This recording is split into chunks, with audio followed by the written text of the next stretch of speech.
Usai debat terbuka Pilkada Kabupaten Toba yang digelar di Hotel Emerald Garden Medan, pasangan calon Bupati dan Wakil Bupati Kabupaten Toba nomor urut 1, Polta Sitorus dan Anugrah Naiborhu, terkejut dan terharu saat mendapati banyak mahasiswa yang berasal dari Kabupaten Toba menunggu di luar gedung acara untuk memberikan dukungan. Mahasiswa-mahasiswa tersebut tidak hanya hadir, tetapi juga memberikan sorakan semangat dan dukungan untuk pasangan calon yang mereka yakini dapat membawa perubahan positif bagi Toba.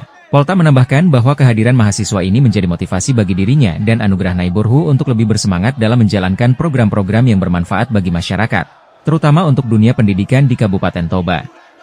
Ia juga menegaskan komitmennya untuk memperhatikan generasi muda, khususnya mahasiswa, dengan memberikan bantuan beasiswa kepada mereka yang berprestasi. Kami berharap bahwasanya orang-orang yang berada dalam pemerintahan Bapak adalah orang-orang yang tidak pernah terjerat dalam kasus tindak pidana. Saya menyadari sebagai mahasiswa tentunya banyak sekali keperluan. Seringkali karena kita pada masalah dana sehingga kesulitan untuk melanjutkan kuliahnya.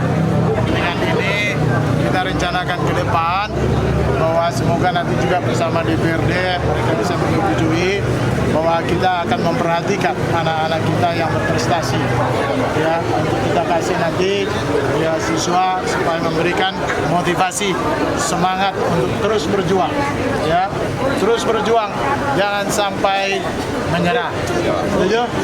Ya. Siapa kita? Polta Anugrah. Nomor 1. Polta Anugrah. Menang, menang, menang. Pak Ture terus.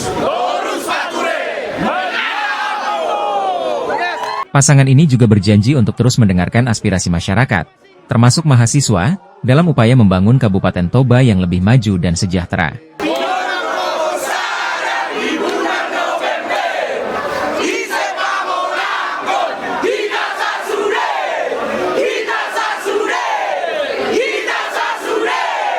Jangan lewatkan berita menarik lainnya hanya di channel Toba TV.